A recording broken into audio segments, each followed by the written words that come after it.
Okay, I think we are live. Welcome, everyone, to the first Pagan Happy Hour of 2021. This is really fun. I've missed you guys. We didn't do a Pagan Happy Hour for the past couple weeks, so I'm really glad to be doing this again with you all. And if you are new here, welcome. I do these every Friday, pretty much. It's just a way for me to chat with you all about different topics concerning paganism or witchcraft or really anything spiritual or occult. And I'll be checking the comments throughout this. So if you have anything you'd like to share, anything you'd like to add to the conversation, feel free to type it up. And if I happen to see it when I'm looking at the comments, I will bring that into the conversation because I really want these to be a discussion. So it's not just me talking to you, but it's really us kind of, connecting and sharing our thoughts and ideas. So if you would, please let me know in the comments if you can hear and see me okay, just so I know that the technology is working all right. And I'd also love to hear from you guys where you're from and what you're drinking today. So today I am having a old-fashioned, which is one of my favorite cocktails. I make this quite a bit, though interestingly, I've kind of started doing dry January. If you're not familiar, dry January is basically where you don't drink during the month of January, but I'm making an exception just for Pagan Happy Hour. So this is my only drink I've had in the past 3 weeks, probably, since I started a little bit before January. So yeah, let me check your comments here. I see some of you guys are responding where you're from and what you're drinking. Let's see. I see Washington, Dallas, Belgium, UK, Kansas, Australia, England, North Carolina, North Dakota, Pennsylvania, St. Augustine, New Hampshire, Indiana, Switzerland. Wow. I always feel bad for my European viewers because I know it's quite late in the evening for you all. So I've thought about bringing the time up a little bit before to 4 p.m. But then a lot of Americans might still be working. So I'm still trying to figure out what the best time for everyone is. But thank you guys so much for commenting and feel free to keep those comments and questions going. I'm here to answer any question you really have about paganism or witchcraft. So I did prepare a topic for today. So today I thought we would talk a bit about paganism and how we attempt, I guess is the best word, to bring back ancient pagan religions into the modern world. And there's different types of paganism. If you are new to paganism, you might be a bit unfamiliar. I have several videos that go over the different types of paganism. The majority of people are actually neo-pagan or would consider themselves neo-pagan. And if you are following something like Wicca, that's definitely a form of neo-paganism. Neo just meaning new, so this is a new form of paganism. Though there's also kind of another subset of paganism called pagan reconstructionism. Or at least I've seen it called that, and I tend to call that as well, where it's taking a bit more of a history-based approach towards paganism. Because technically, everything is a little bit neo-pagan because, of course, we're living in the modern era, so everything is a new version of paganism. But the difference between something like Wicca and pagan reconstructionism is Wicca is kind of loosely based on pre-Christian Celtic mostly religion. And pagan reconstructionism, there's different varieties. For example, you could be a Celtic pagan, would be more concerned with researching primary source documents, looking at the archaeological records, and really trying to recreate a form of Celtic paganism that is probably more closely tied to how it would have historically been practiced among the ancient Celts, compared to Wicca, which is wonderful, and I was Wicca for many years, but Wicca isn't as concerned about reading like the history or the primary source documents or looking at the archaeology. So that's kind of the main difference I see between the two subsets, but really everything is kind of a form of neo-pagan. So I wanted to share that. I have a whole video on pagan reconstructionism, what it is, and if it's right for you on my YouTube channel. So you can, of course, check that out later. I also have a video that I did several years ago defining the differences between Wicca, witchcraft, and paganism. So if you're brand new, I recommend checking that video out, even though that video is super embarrassing because I was just starting out with YouTube and I didn't really know how to do it very well yet.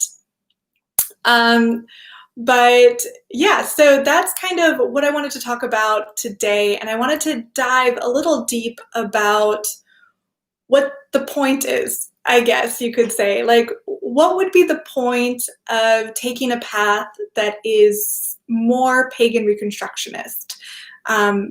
Why go through the effort of doing the research, doing the historical studies, reading the primary source documents, looking at the archaeology? Why some people choose that path versus neo-paganism or even New Thought. New Thought religion or spirituality is kind of like The Secret, if you've ever read that book. So you kind of have a spectrum where you have like New Thought, which still works very well for a lot of people. And you have kind of neo-pagan branches like Wicca over here, and then you have kind of pagan reconstructionism over here. And there's quite a variation there too. People who are kind of hardcore pagan reconstructionists really want everything to be authentic, and then, you know, there's a spectrum. I'm kind of somewhere in the middle. But I'd love to hear from you guys where you kind of fit in that spectrum. Is learning about the history of the type of paganism you follow, is that important to you? Is it not as important to you? Is kind of just more the daily practice more important to you, the connection? Where do you kind of fall in this spectrum here? So comment that, and I'm going to take a look at your comments while I have a sip of my old-fashioned. Let's see. Graves mentions, Wicca is a good base, then we grow from it as we learn. That's definitely been true for me. I started out with Wicca when I was a young teenager, and I've grown and learned a lot over the years, and I'm still learning. Definitely, this is a never-ending learning experience. Let's see. Okay, great. A lot of good comments here. John Fitzgerald mentions history is very important. It helps make the connection. I've personally found that true. When I do the research, I feel a stronger connection to the old gods. Morgan Elder mentions knowledge from the ancestors and ancients, how they attain balance to the different incarnations. So connecting with your ancestors, I think, is a big part of it. Let's see. Robert Parker has a great comment. I think it's important to recognize the past, but need to adapt to the modern world. Learning from the past is very important. And let's see, Beetle Owl mentions history is what got me into paganism in the first place. Let's see, I see someone mentioning they like learning about ancient civilizations. Me too. That's really kind of how I got into paganism in the first place, is I always had a love of learning about ancient civilizations. Let's see. Clara mentions history is a very important factor for me, but like a lot of people, I started with Wicca, and the interest in history made me grow towards Celtic paganism. Yeah, definitely. My path is still, growing and changing and evolving. I mostly focus around Norse and Celtic paganism, but I can't say that's what I'll be forever. Let's see. Donna Omari mentions history is important to me and I like to know the history and then adapting practice to what works today. Yeah, these are all such wonderful comments. Thank you guys for sharing your thoughts on this idea.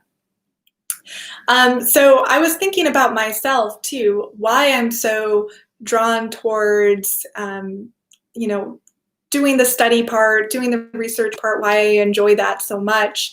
And why I feel that helps me connect more with my spirituality.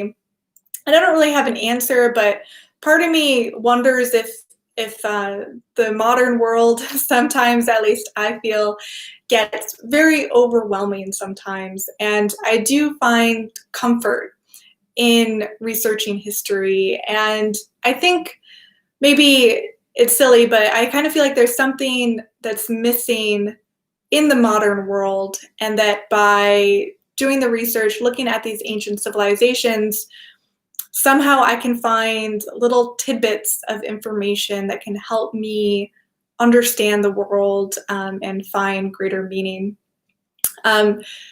There's also the idea of authenticity, which is tricky because, it's such a tough subject, right? Is something like Wicca authentic or not authentic? Well, it doesn't really matter too much because when it was created, it was kind of loosely based. I don't think its intention was ever to be 100% authentic to how these ancient civilizations practice their spirituality. But at the same time, I do love when something is kind of as authentic as I can personally make it within reason. Another point too is connecting with your ancestors. And I think learning the history of an ancient civilization can help you connect with your ancestors. I'm of mind that you don't have to follow the specific pagan path that your ancestors belong to, though it is a nice add-on, I guess you could say, if you do have that ancestral connection. So I think all forms of paganism are open to everyone, but it is kind of nice to follow a path that you do have some ancestors that you can kind of bring into that spiritual system that you're developing. Of course, I, like many Americans, am a bit of a mutt when it comes to ancestry, but I'm mostly Danish and British with a little French and German thrown in. So I'm mostly trying to stay around Norse and Celtic paganism. Let me check your comments here. Let's see. I see Linz Fay mentions, yes, the modern world is overwhelming. History reminds me of a simpler time. Yeah, definitely agree. And she mentioned slower living. That's something I've been kind of working on as well. Morgan's Makeup mentions, when I was Christian, I felt like people blindly followed, but I like exploring so I can choose what I practice and believe in based on what I've learned. Definitely agree. One of my favorite things about paganism is there is no one out there who's going to tell you how you should practice. It's really something you kind of have to figure out and develop for yourself.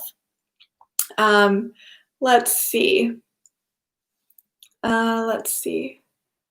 Just checking your comments here. They move so fast. Sometimes it's hard to read them. Okay, let's see. Graves mentions, understanding the past lets us know how the other world evolved and we have a better idea of how it works. Yeah, definitely agree.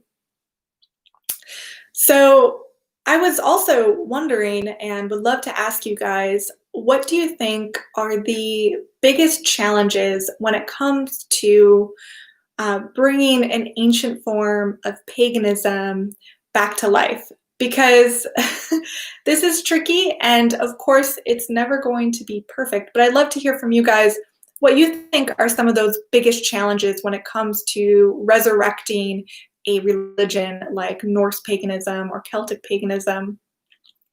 Of course, it differs based on the path that you're going to follow. Some ancient pagan paths we have a lot more written material on, like Greek and Roman paganism, right? Because they wrote a lot down. So we do have a lot to draw on there. But when you look at Norse paganism, most of the information, the texts, the poetic and the prose Edda were written hundreds of years basically after paganism. So they were written by Christians, kind of just recording the folk belief of the locals and whatever information they happen to hold down through oral tradition. So we don't really have a lot with Norse paganism, and what we do have isn't really written by the Norse pagans usually, or at least most of the information isn't. So we're really having to also use archaeological evidence a lot, but it's very difficult to reconstruct a religion like Norse paganism.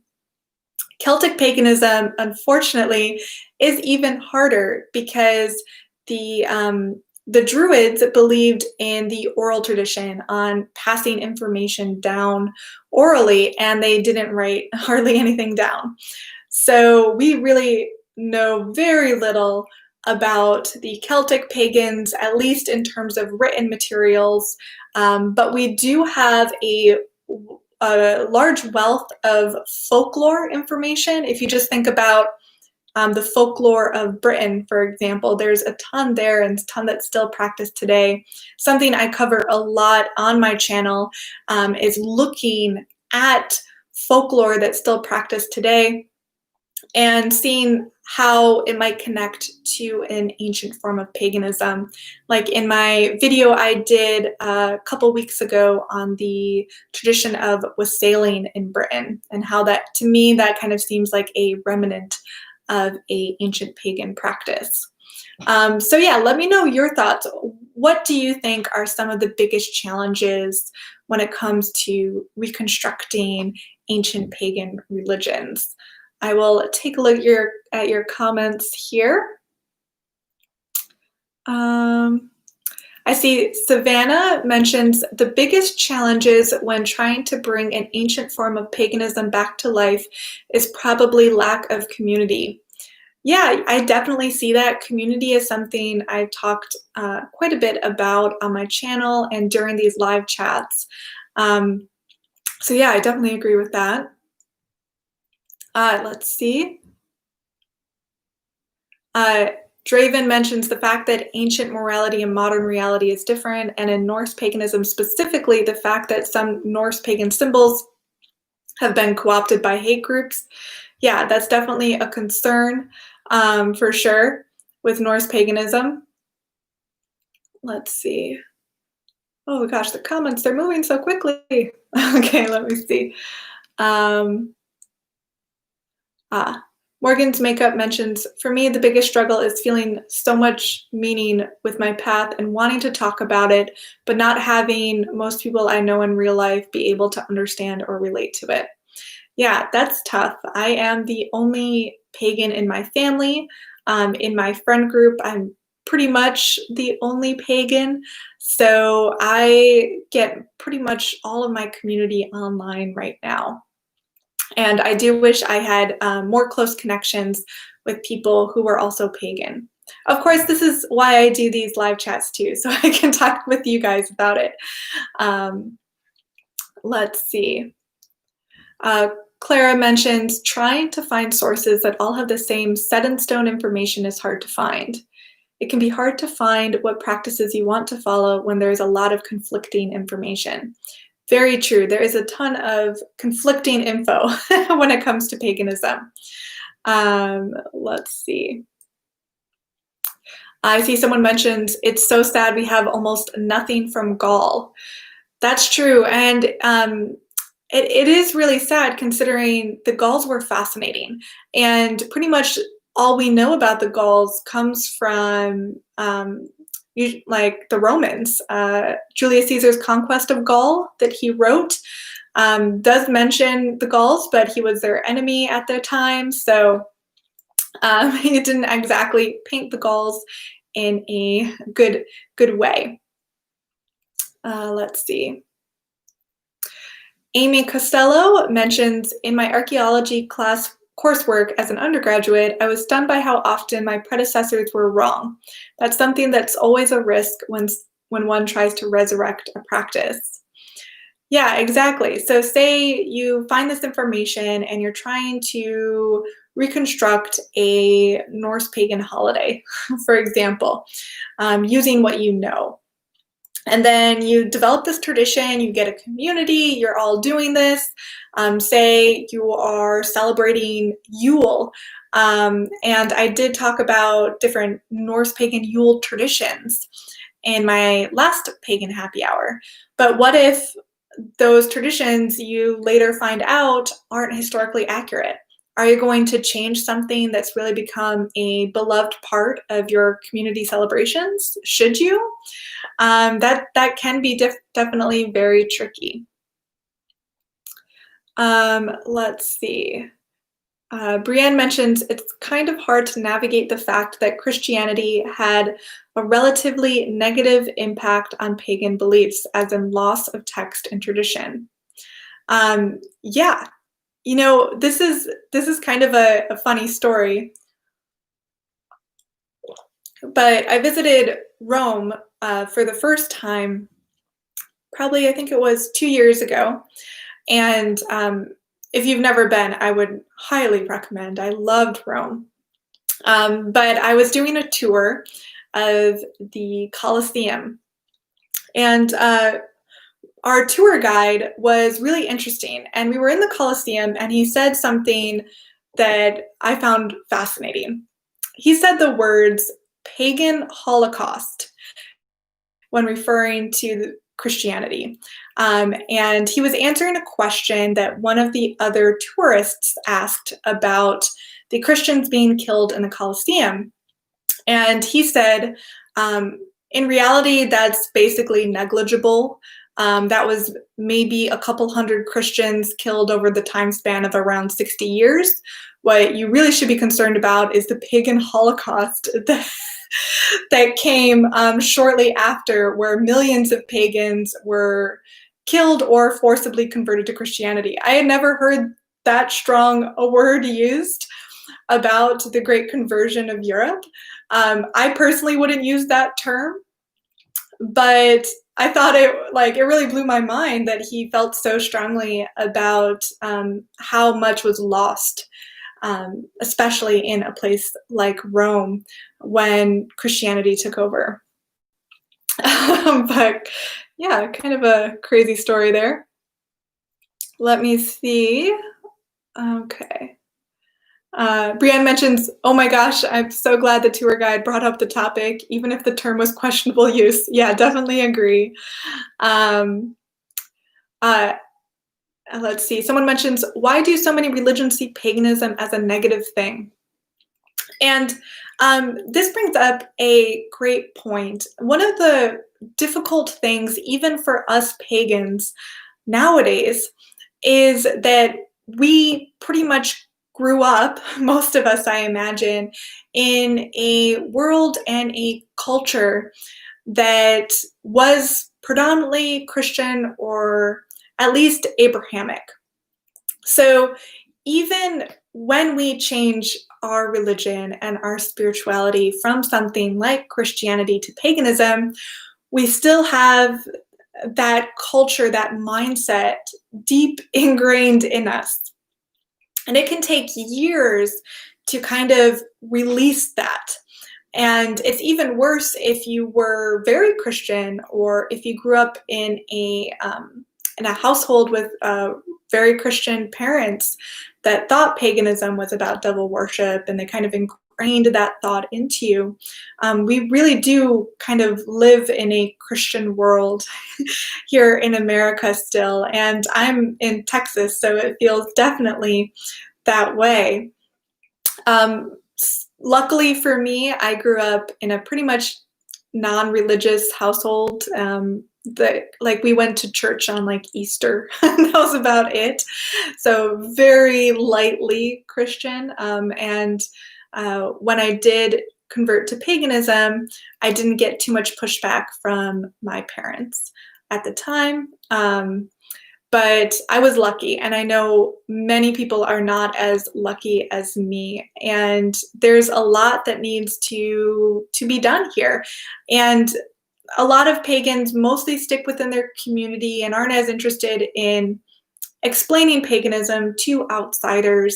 But I think if we do want to be more accepted by the wider world, we do need to find a way to inform others about what paganism is in a kind way, in a way that they're not going to immediately freak out and be like, "Oh my God, devil worshiper, run away!" Right?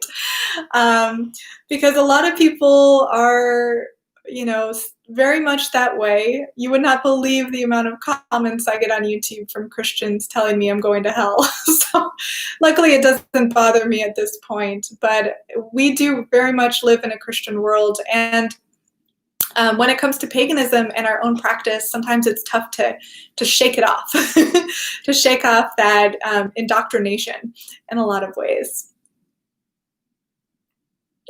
Let's see. Morgan's makeup mentions, exactly, it can be frustrating when we know what we do isn't evil. Yeah, totally disagree there. It can be real tough. Joseph mentions, I live in a community that thinks anything outside of Christianity is Satanism, extremely annoying. Yeah, it's really tough.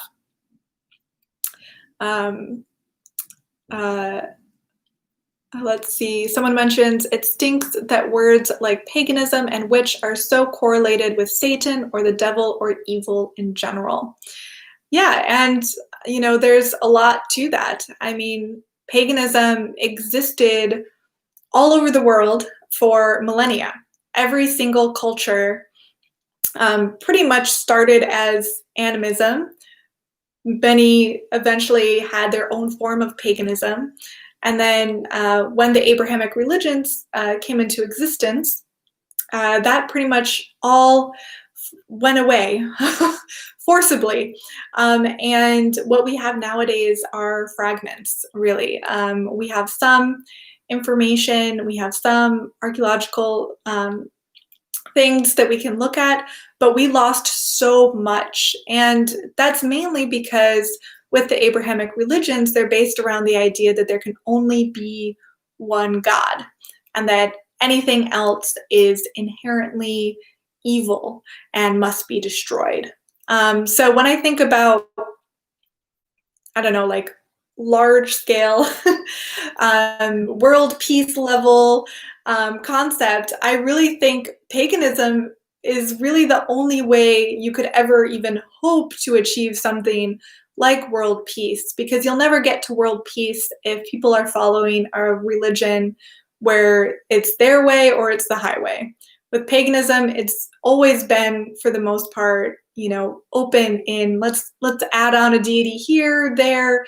We're comfortable with that. We're never going to say there's only one God and everything else is wrong. And that's what I love about paganism. I really feel that we could be in a more peaceful society as a whole if there were more pagans out there. So cheers to you guys who are probably, if you're watching this, also pagan, because I think that's great about us. I think we're very accepting. And I want to keep that up, even though I do get a lot of hate from Christians, and I'm sure you do too. We can hold our heads high because we know what we do isn't evil. It's not wrong. It's sacred. It's tied to our ancestors. It's tied to the earth. And it's something that's inherently good and powerful, and something that we all should be moving towards if we want the earth to survive the next millennium. Let me check your comments here. Let's see. Oh, they're moving so fast. These are some good comments. Yeah. Let's see. Crazy for Cats mentions, we talk about how Christianity took over paganism. My question is, where did Christianity come from? That is fascinating. And over the years, I've gotten more interested in researching early Christianity, just to kind of figure that out for myself, how the Great Conversion happened, why it happened. I think maybe it was the video I did on paganism and psychedelics. In that video, I talked about this book that I think it's called The Key of Immortality.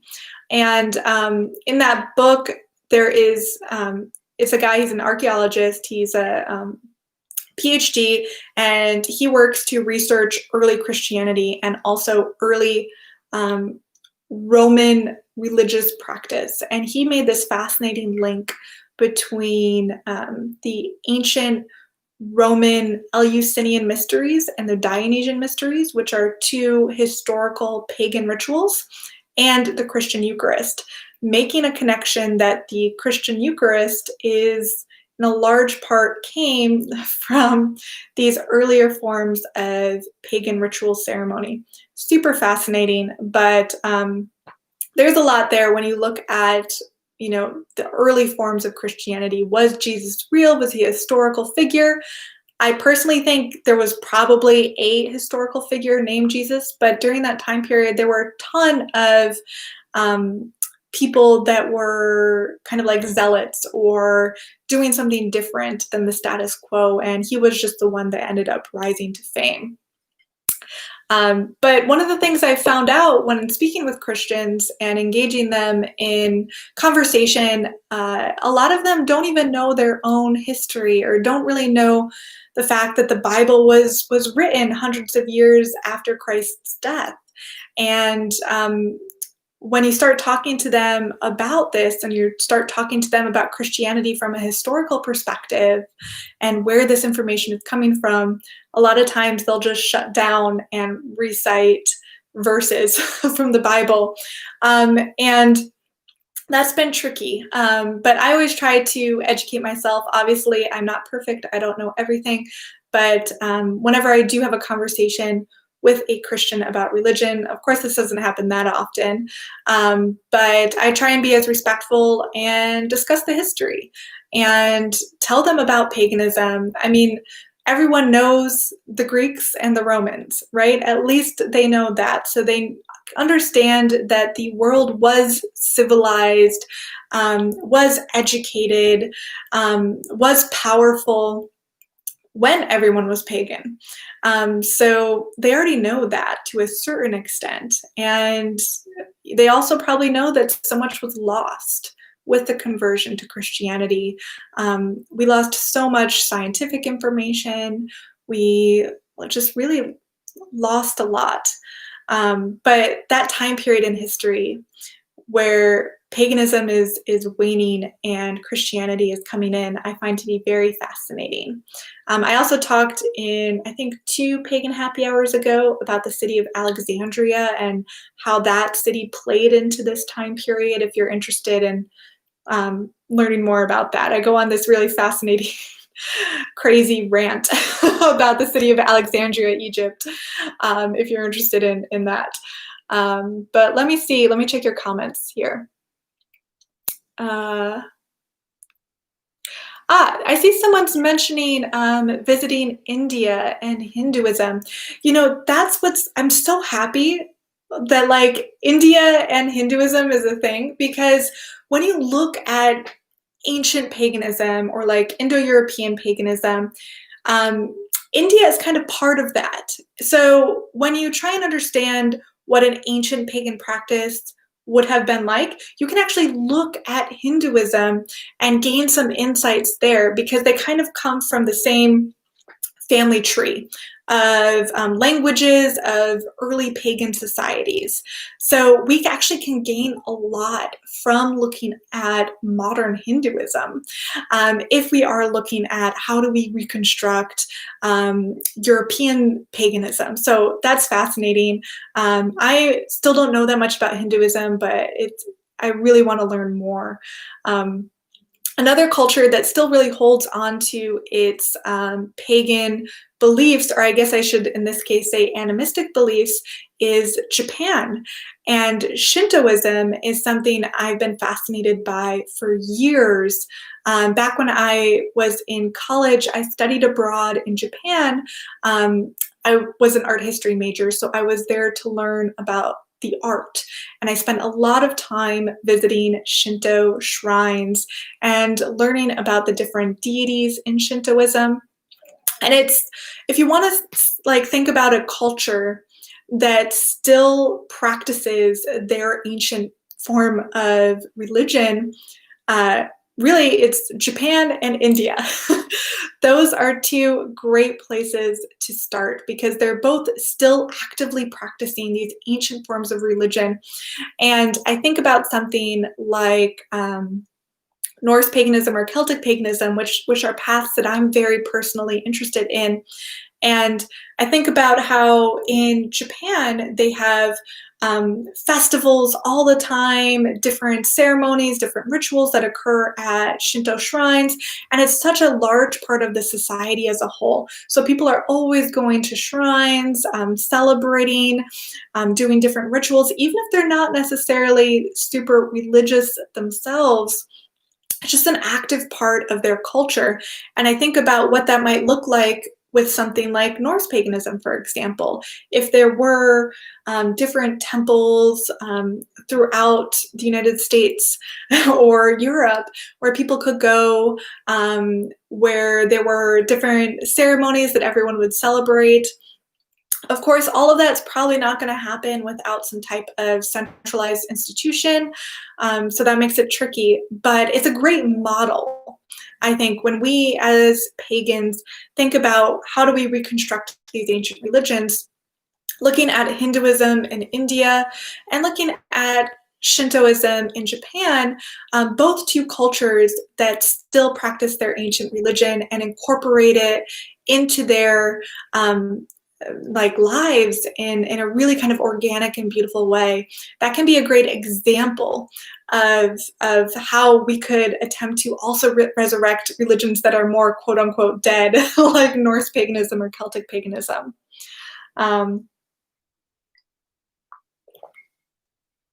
Let's see, let me check your comments here. Oh gosh, there are a lot of them. Okay. Conan the Librarian says, the age of Pisces is over, folks. The church is on the way out. Yeah, we are in the age of Aquarius, I believe. Last Pagan Happy Hour, I did talk about the Great Conjunction. So I do think the church as a whole, it might not be around for that much longer. It'll probably be around for my lifetime. But in the next millennia, the trend is people are waking up a little bit. People don't want to be told what to believe. They want to do their research. They want to figure things out. So who knows? It could be interesting. Let's see. Checking your comments here. Oh, great comments. Brienne mentions if I know anything about Chinese paganism. I don't know that much, but I would recommend fellow YouTuber Benabel Wen. She's a tarot creator, like myself. We're both tarot creators. I worked with her on a few projects, and she does talk a bit about Eastern mysticism, Chinese practice like feng shui and other Chinese divinatory practices on her channel. So I would definitely recommend that if you're interested. Let's see. Okay, let me check. Varun mentions Hinduism has feminine deities and is much more accepting of different beliefs than black and white, right or wrong, Abrahamic view of the world, much less judgmental than organized religions. Definitely true. I mean, as a woman, one of the main reasons I was drawn to paganism as a teenager is in a large part because I was looking for something that didn't demonize the feminine. I really wanted to find a spirituality that elevated the feminine, not above the masculine, but viewed them at least as equal. So I really wanted to find a religion that had both goddesses along with gods. Let's see. Draven mentions, if you want to learn about Finnish pagan practices, look into the Sami people. Great comment. I was in Finland only for a day, but I need to go back because that place is fascinating. The Sami in particular, very interesting. I believe Finnish is different than the other Scandinavian languages. It's different than Russian, which suggests that they might have been like an entirely different people. There's a theory out there that during the Ice Age, most people, went down beneath the glaciers, right? They moved south, but the Sami didn't. So they kind of developed their own culture, their own language, which you can still kind of see today is so vastly different from other Scandinavian languages. So a super interesting people. I want to learn more about the Sami. Let's see. Eric Cohen mentions something that I really like about witchcraft is that it's not separated into black and white because I really don't like this approach as I think it's really closed-minded and not accurate. That's very true when it comes to witchcraft. I'm of mind that witchcraft is very gray, I guess you could say. If you look at witches historically, they practiced all forms of magic, both healing and banishing or even cursing on occasion. So it's not necessarily a light magic or a dark magic. In my view, that's more of a new thought or a new age way to look at witchcraft, but I tend to be very fascinated at the more historical aspects of witchcraft, which is very much gray and not black and white, right or wrong. Let's see. Let's see. Robert Parker mentions Sami spirituality is very fascinating. Freya Norling is an expert who lives in northern Norway and is educated about the Sami. Yes, check out her YouTube channel. I watch her videos. They're very fascinating. I'm learning a lot. Let's see. Dr. Mango asks, what religion do they celebrate in Bohemian Grove? Good question. I'm not a follower of too many conspiracies, but I believe the owl that they worship at Bohemian Grove is called Moloch. I'm not sure where that's from, but it's really fascinating. If you're not familiar with Bohemian Grove, look it up. It's basically this kind of place that the wealthy and the one percenters go to once a year and have a weird semi-pagan-esque ritual where they worship a giant owl. Would love to sit down on that someday and see what's really going on. Let's see.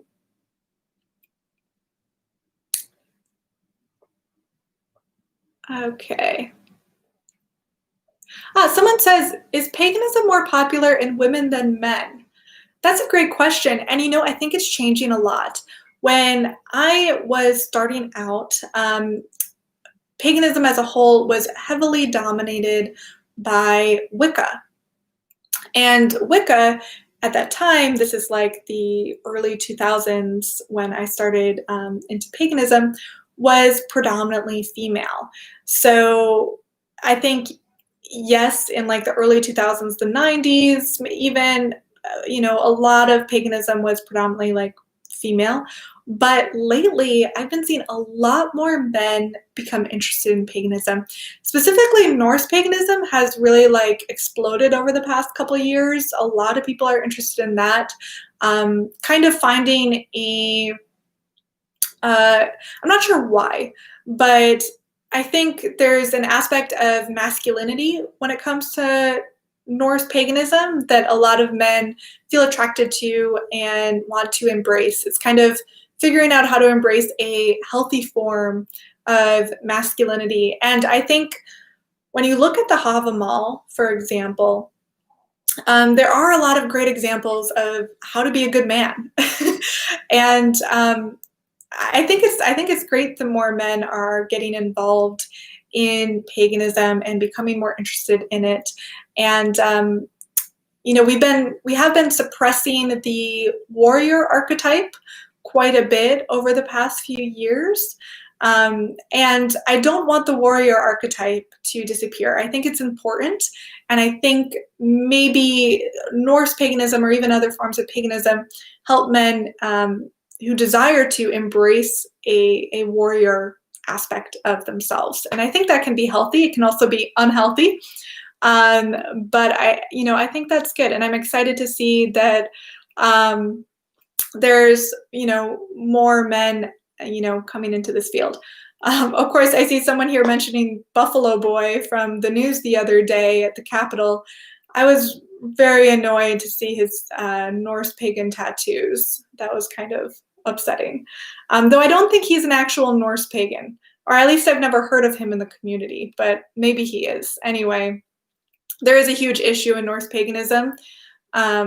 So that's tough. I'm not going to get into all that. That's a whole thing. I try to keep politics out of my paganism in my channel, but let's see. Varun mentions natural religions are much more closer to nature. They respect environment and treat nature as a living being. American Indian native religions are also fascinating.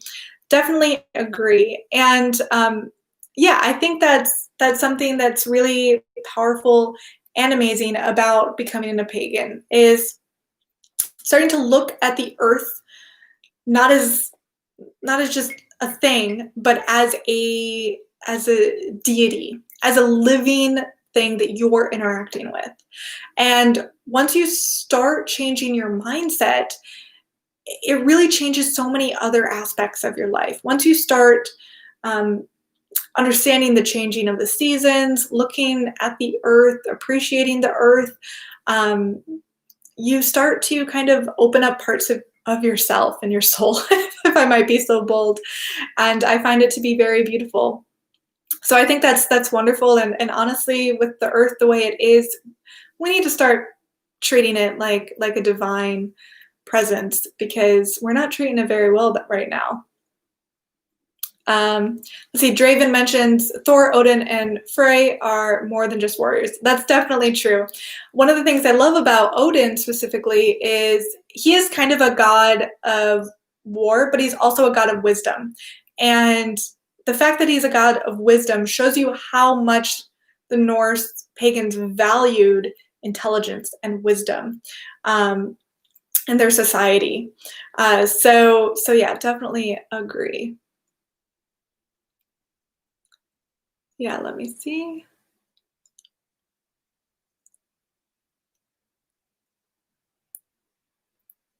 Yeah, someone mentions Norse paganism is exploding, but since it's not very organized, basically anyone can do whatever they want.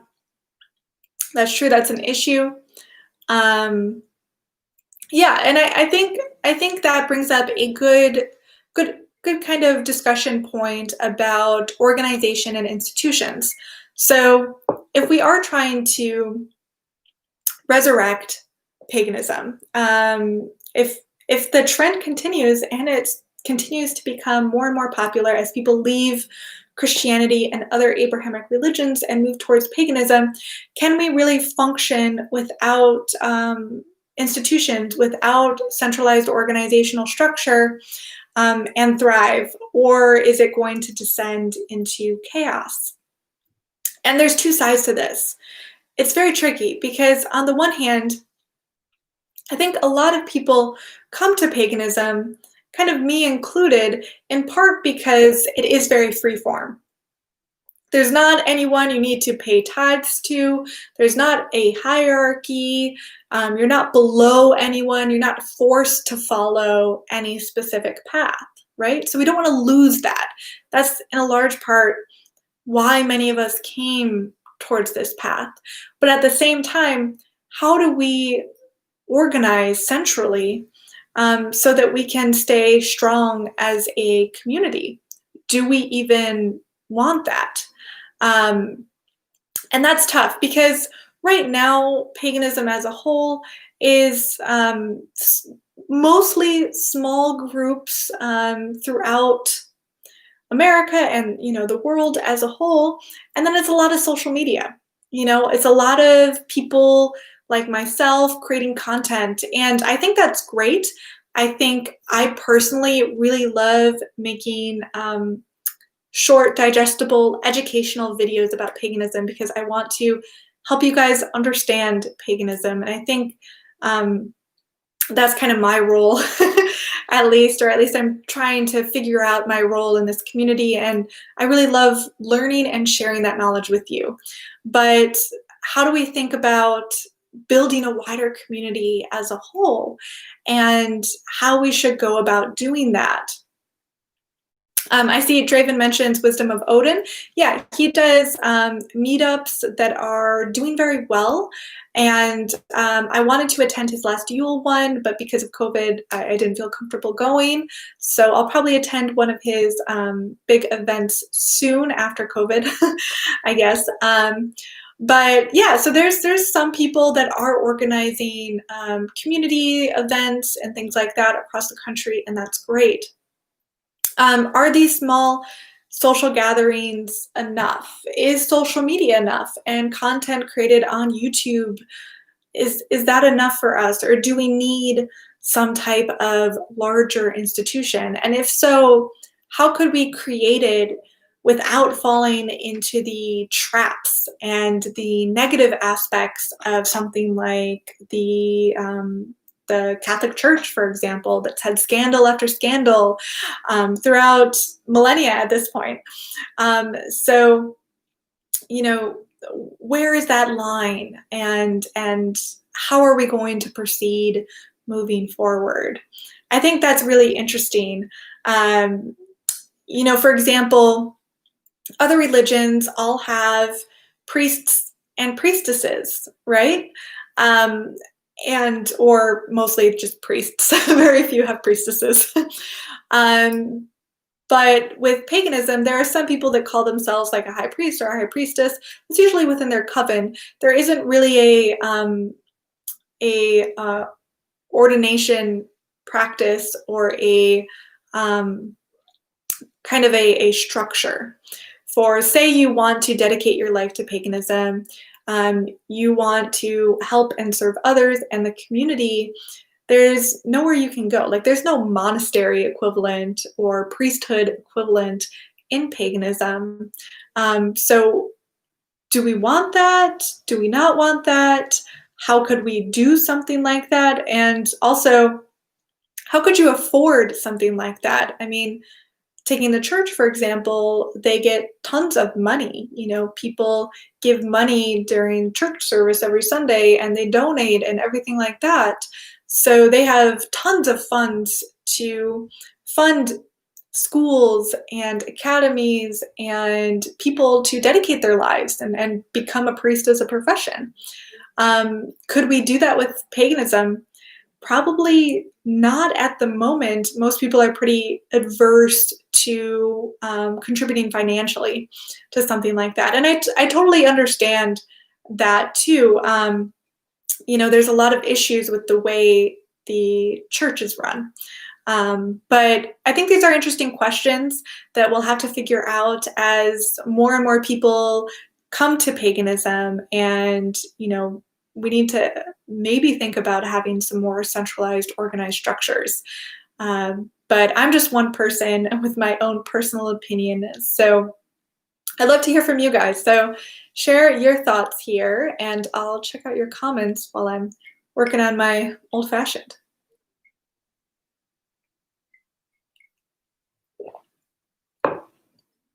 Yeah, Lunar mentions there's already problematic things happening in the Norse pagan community. See, that is an issue when you don't really have a centralized system that could go against the acts of any individuals. So yeah, that's definitely true, and yeah, I do worry about that. Let's see. Jenna mentions, I feel like I can barely get, she mentions pagans on YouTube are brave for sharing their opinions and practices. Thank you so much.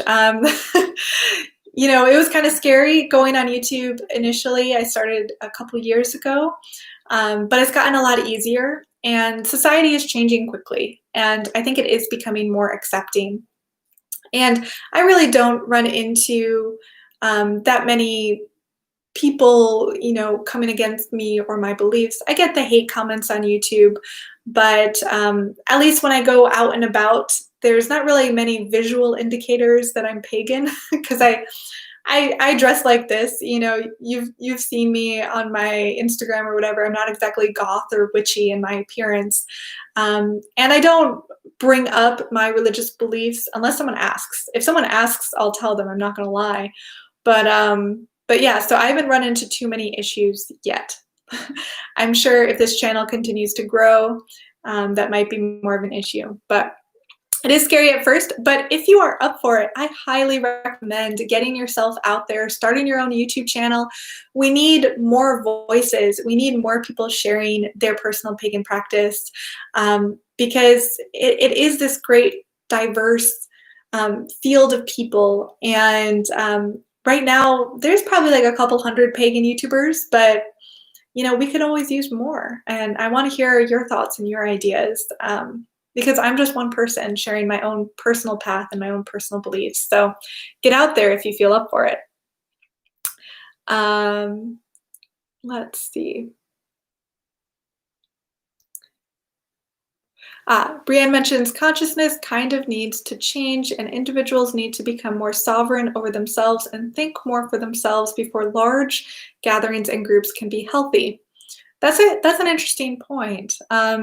Yeah, there's been a lot of issues with large groups in paganism in the past.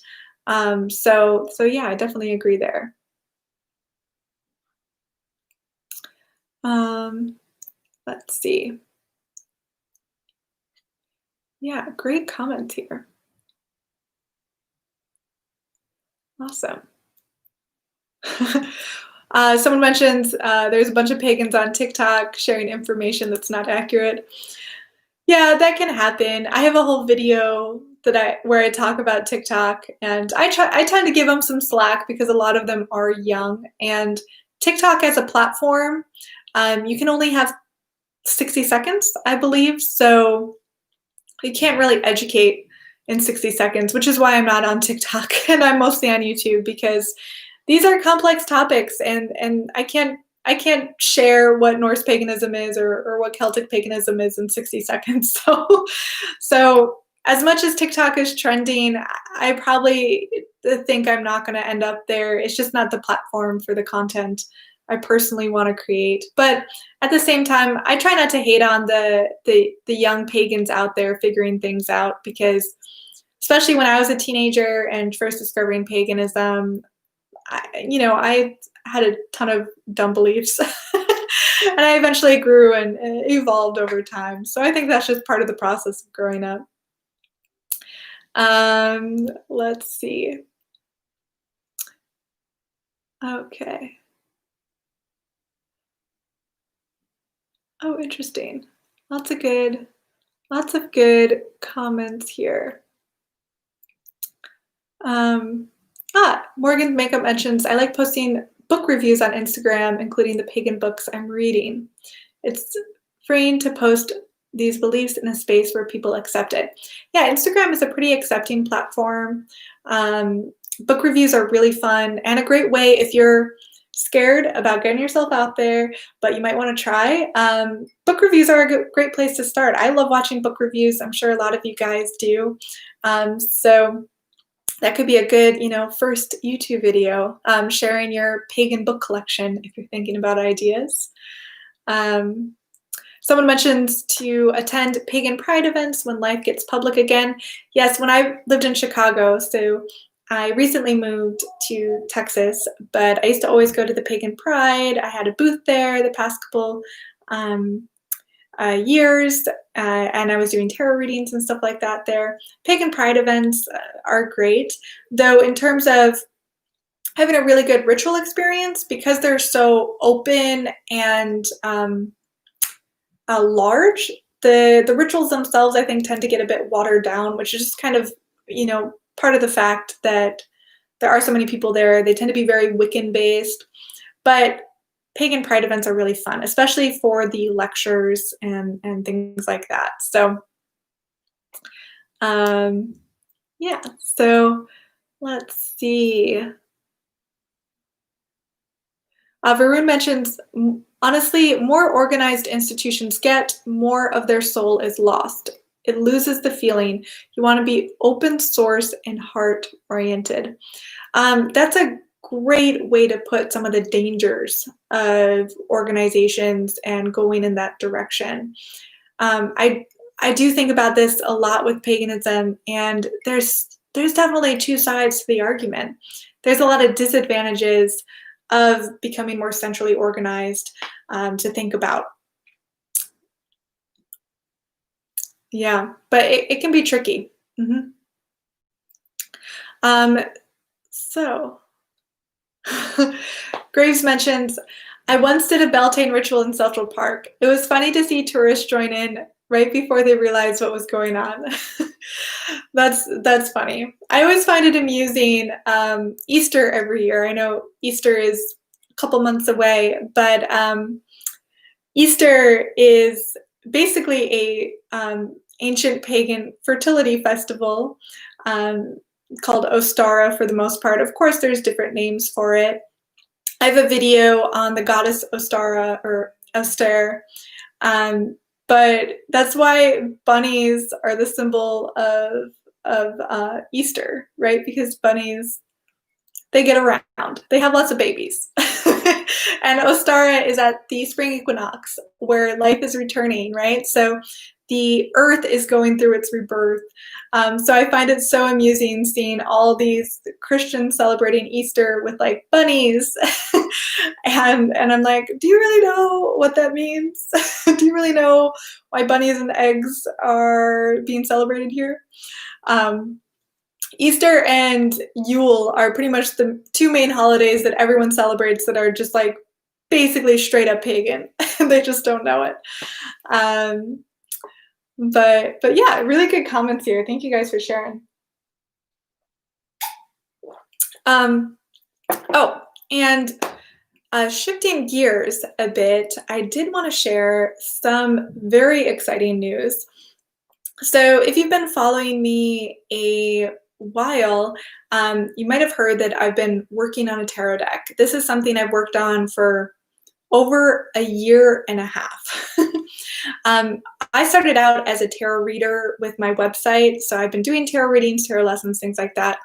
So tarot has always been a part of my spiritual practice, and I really wanted to create my own deck. So I found a partner, my friend Jamie, and I have worked together for a year and a half, and we finally have the deck complete. And it's available if you are interested in ordering it. I have the link down below. It's called the Key Tarot. I'll give you a quick sneak peek. Next Friday for Pagan Happy Hour, I'll probably talk more about divination and share more about what the process was like for creating a tarot deck, because I know many of you are also thinking about, opening a shop or selling something, and this was a really fascinating learning experience because I never created a physical product before. So I'll probably be sharing that a bit with you guys next week, but I just wanted to give you a sneak peek on my deck since it's now printed and it's fully complete, which has taken over a year and a half. It's been quite a long process. So this is what it looks like. As you can see, we went hardcore with the gold. Everything is gold and black.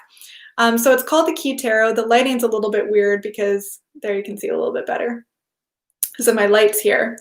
So that's the box. And I'll just briefly show you. So if you are new to tarot and you're not quite sure the card meanings, I actually spent quite a long time writing the booklet.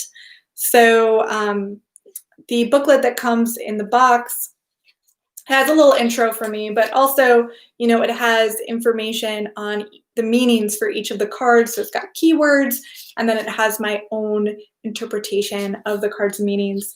I am a huge fan of symbolism. I studied that in a large part in college, so I'm very fascinated by the symbolism in tarot and really digging into what this imagery represents. So it comes with the booklet, and then the deck itself looks like a brick of gold. So this is the back of the deck. I'll show you guys just a couple cards here. So this is the Fool, and this is a kind of a Rider-Waite style deck. So if you are new to tarot, you've probably either own a copy of the Rider-Waite Smith deck or you've heard of it. The majority of decks are based on Rider-Waite Smith. And there's a specific language of symbolism and archetypal meaning that kind of deck contains. So when I wanted to create my own deck, I wanted to take those classic tarot archetypes, symbols, and images and bring them to life into the modern world.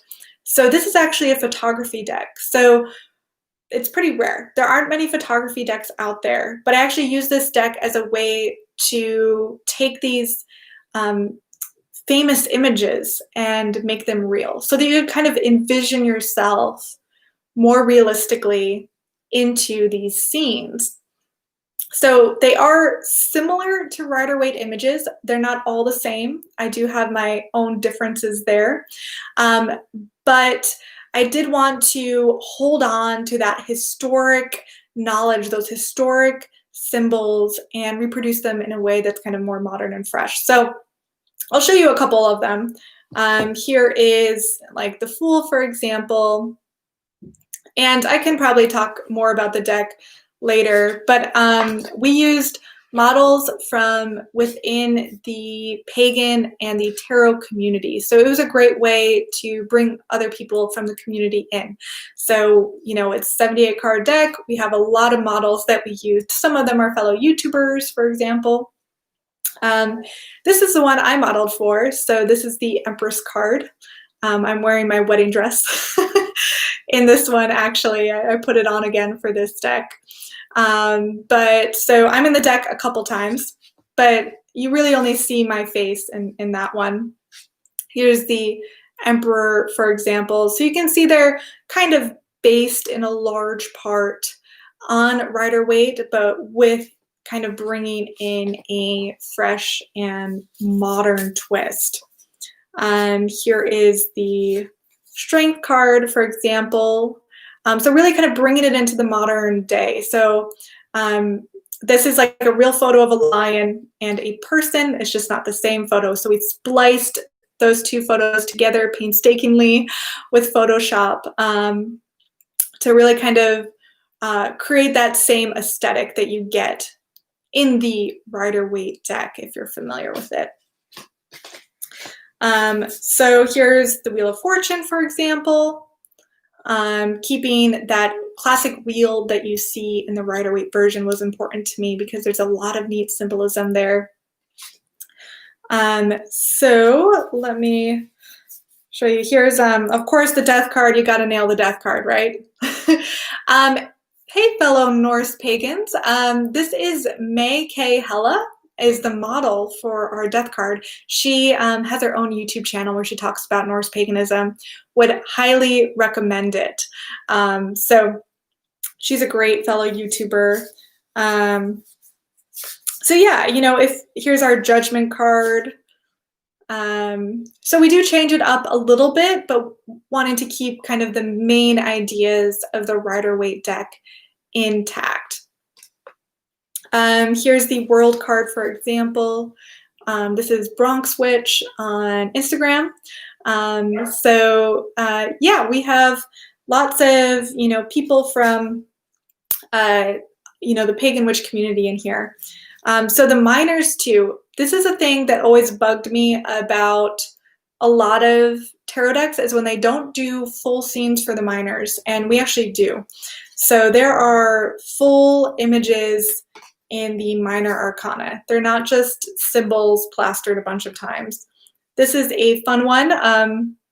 This features Dan from the Cosmic Keys podcast, which is the podcast I was on for a while. And then in the background is Chicago, where, I used to live. So that was a fun photo shoot. Here's the 4 of Wands. Here's the 5 of Wands. We have some fire dancers. So, it's been such a great process. Here's, of course, Page of Wands. So there's a lot of different types of images, but we, in general, try to keep them on par with what you see in the Rider-Waite deck. And that's mainly so if you are new to tarot and you're learning tarot, you're probably learning the symbolism within the Rider-Waite deck, and that way you'll be able to read with this deck if you're kind of brand new to tarot. So that's my little sneak peek into a project over a year in the making. If you are interested in getting the deck, it's a great way to support me and my channel. If that's something you are interested in, I have the link down below in the description, or you can just head to thekeytarot.com. So thank you guys so much, and thanks for your support if you do choose to purchase the deck. I love talking about tarot as well. Even though I mostly talk about paganism on this channel, tarot is definitely another one of my true loves. So thank you guys so much for joining me for Pagan Happy Hour. I'm almost done with my old fashioned, which means it's probably time to end soon before I get tipsy and say something silly. But it's been wonderful chatting with you all. You guys brought up so many great conversational points and ideas. So thank you so much for sharing your thoughts. And yeah, this has been wonderful. I'll see you guys next Friday. I will be posting a new regular YouTube video on Wednesday. So that's going to be kind of my schedule. Wednesdays is a regular YouTube video, and then Friday I do my Pagan Happy Hour. Next Wednesday, I will be doing a dive into some of the interesting historical witchy tidbits they put in the Sabrina Netflix series. So if you're a fan of witchcraft, I definitely recommend watching the Sabrina series on Netflix if you haven't yet, because I'm going to be actually sharing some of the interesting historical points that they kind of put in the series. So that's going to be the video on Wednesdays. If that's not your cup of tea, I'll see you next Friday for another Pagan Happy Hour. So talk to you guys soon. Bye.